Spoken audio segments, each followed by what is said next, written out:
Hello guys, welcome back to our YouTube channel. तो इस video में हम बात करने वाले हैं माय नीट स्टोरी मेरी है, तो इसमें ना फिल्टर्स है, ना एडिटिंग है, ना स्क्रिप्टिंग है, सीधा आमने सामने बात होगी। तो स्ट्रगल स्टोरी तो नहीं है, बहुत ही ज़्यादा इमोशनल स्टोरी है, लेकिन तो हो सकता है मैं बीच में रोते रोते हंसने लग जाऊँ, व्हाटएवर। तो शुरू करते हैं। 10th के बाद मेरा ऐसा फिक्स था, मैं मराठी स्कूल से पढ़ाई की मैंने, सरकारी स्कूल से। तो मेरा फिक्स था कि भाई हम आर्ट्स लेंगे, 11th-12th में आर्ट्स लेंगे, उसके बाद आर्ट्स से ग्रेजुएशन करेंगे एंड ग्रेजुएशन के साथ साथ हम यूपीएससी निकालेंगे। ऑब्वियसली मैं बचपन से बहुत ही ज़्यादा डिल्यूजन में रहती आई हूँ, अभी भी रहती हूँ, लेकिन अब कुछ अलग प्रकार का डिल्यूजन है मेरे अंदर। But my father was like, अगर तुम्हें आगे की पढ़ाई करनी है तो हमारे हिसाब से करनी पड़ेगी, वरना हम तुम्हारी शादी करवा देंगे। तो शादी मेरे ज़िंदगी का बहुत ही बड़ा डर रहा है, और मेरी ज़िंदगी के हर मकाम पर, हर मोड़ पर मुझे शादी ने अपने फैसले बदलने के लिए मजबूर किया है। तो मैंने कहा ठीक है, एटलीस्ट पढ़ा तो रहे हैं। मेरे गांव की हर गांव में ऐसा होता है कि 10th के बाद लड़कियों की शादियाँ कर दी जाती, तो एटलीस्ट मेरी शादी तो नहीं करवा रहे। तो मैंने कहा ठीक है, नीट तो नीट कर लेंगे। फिर मैंने लोकल कोचिंग ज्वाइन कर ली। नीट CET ये एग्ज़ाम्स होते हैं, इनके लॉन्ग फॉर्म्स मुझे ये भी नहीं पता था। ये मैंने यहाँ से शुरुआत की कि नीट का मतलब क्या है, CET का मतलब क्या है, एंड बायो का वो सेल का चैप्टर था पहला। आई वॉज लाइक सेल का मतलब होगा सेल, वॉच में सेल का मतलब होगा बैटरी वाला सेल। तो यहाँ से मेरी शुरुआत थी। मैंने जैसे तैसे शुरू कर दिया, 6 महीने क्लासेस चले, उसके बाद लॉकडाउन लग गया। 1.5 साल तक मैंने घर पर पढ़ाई की, ऑब्वियसली नहीं की। मैंने पापा को बोला कि ऑनलाइन क्लासेस शिफ्ट होने वाले हैं, तो मुझे एक फ़ोन की ज़रूरत है। उन्होंने दे भी दिया, और तब हो गई असली बर्बादी की शुरुआत। फर्स्ट अटैम्प्ट में मुझे 206 मार्क्स आए थे, एंड मेरा 12 दिन पहले, एग्जैक्टली 12 दिन पहले मेरी नानी की डेथ हो गई थी उस साल।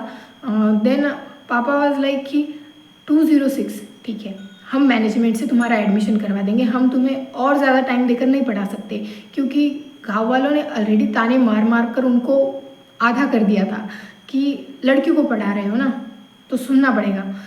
तो माय फादर के मैनेजमेंट से हम भर देंगे, 25 लाख भरने थे शायद उस टाइम पे BHMS के लिए। मैंने सोचा भाई पढ़ाई भी मैं करूँ, एग्ज़ाम भी मैं दूँ, और आप कॉलेज वाले को 25 लाख रुपए दोगे, इतना डोनेशन नहीं भरना है। मैंने डिसाइड कर लिया कि मैं इतने पैसे अपने घर से बाहर जाने ही नहीं दूंगी, मैं बहुत ज़्यादा कंजूस हूँ। हाँ हूँ मैं कंजूस।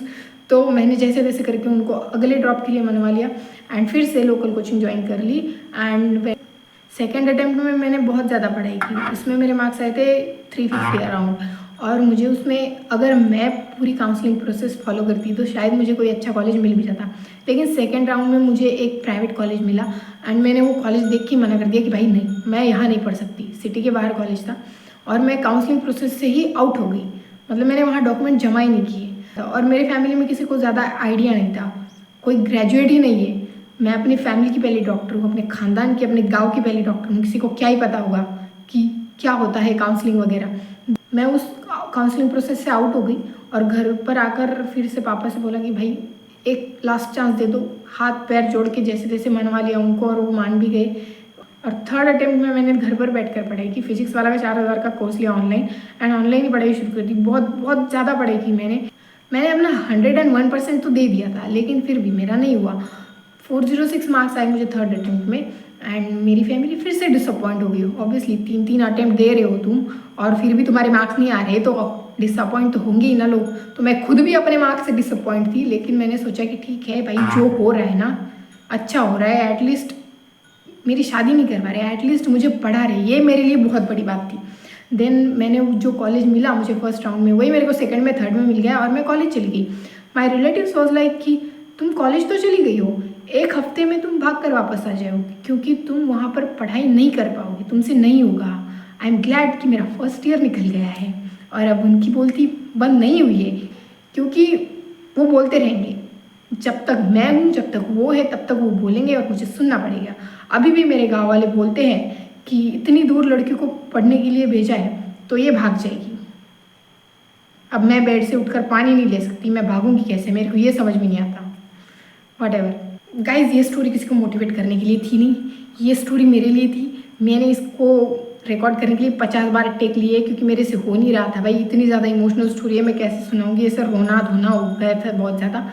एंड वन थिंग, मुझे अभी तक डॉक्टर नहीं बनना था, मेरा इंटरेस्ट तो और कुछ और ही है। मतलब फाइन आर्ट्स, ड्राइंग, राइटिंग, इन सब में मेरा बहुत ज़्यादा इंटरेस्ट है। मैं उसको साइड बाय साइड फॉलो कर रही हूँ, लेकिन जब मैं एक क्लिनिक में चली गई, 15 दिन तक मैं एक क्लिनिक में थी। मैंने वहाँ पर थोड़ा बहुत ऑब्जर्व किया उन डॉक्टर्स को। आई वॉज लाइक कि ये तो बहुत ही बढ़िया चीज़ है।